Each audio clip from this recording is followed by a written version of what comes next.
Айрым кайра иштетүүчү ишканалар продукция чыгарууда химиялык заттарды колдонгондуктан сасык жыт чыгат. Мындай ыңгайсыздыкка нааразы болгон Үмүт элинин жашоочулары буга чейин тиешелүү органдарга кайрылганы менен оңчулуктуу жыйынтык чыккан эмес. Бизге иштебейт деп айткан. Иштеп атат. Сасык келип атат. Конуш элинин айтымында жабылды делген бул тери иштетүүчү ишкана түнкүсүн иштеп жатат. Ага жакында тартылган видео күбө болгон. Терини иштетүүдө керектелген кошулмалардан чыккан сасык жыт жакын турган конушту каптайт. Биздин үнүбүз кимге жетерине көзүм жетпей да калды. Экинчи топтогу майыптыгы бар Кенже Бекарстанова жүрөк тарты күчөп астма илдетине чалдыкканын билди. 9 жылдан бери жаман жыт каптаган жерде жашаган ал илдет сасык жыттан улам жармашканын билдирди. Кичинекей балдарыбыздан баары тең эле ооруп атат, аллергия болуп, астматик болуп.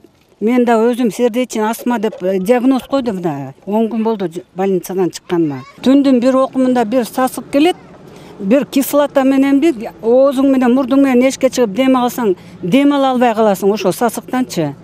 Ушуну айтып бүтүп дегеле ошол эмеден арыла албай койдук. Бул биринчи жыл эмес. Үмүт конушуна жанаша жайгашкан пригородный мал базары тери желим иштеткен малдын ичин тазалап саткан тоок ферма жана башка ушулөңдүү кайра иштетүүчү ишканалардын саны 15ке барат. Жашоочулар экология маселесин айтып, какпаган эшиги калган эмес. Биз былтыр рейд кылганда мындан 2 эсе көп ишканаларды, нелегально иштеп аткан ишканаларды таап чыктык. Аларды деген ошол убакта момент ошол экотех инспекциянын кызматкерлери штрафовать этип, пломбировать этип, штрафка чегерүүлөрдү жазып берген. Ошондон көп өтпөй эле 2-3 күндөн кийин эле кайра эле алар трудовой деятельностун кайра полный масштабы иштеп атышат.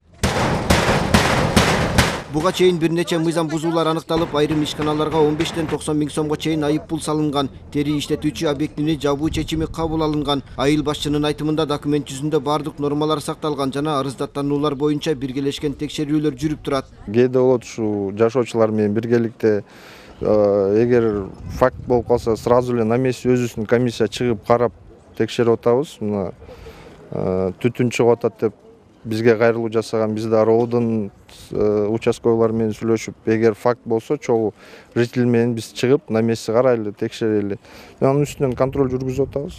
Үмүт конушунда 1700 түтүн жашайт. Биздин чыгармачыл топ түнкүсүн эле эмес, күндүз дагы жагымсыз жыт каптап турарына күбө болду. Кайра иштетүүчү ишканалар санитардык эрежелерди сактап жатабы белгисиз. Алар ишкерлерди колдоо мыйзамына жамынып, дарбазасын бекитип, айланасын чычкан жөрмөлөгүз кылып тосуп алган. Сырттан киши кирүүгө мүмкүн эмес.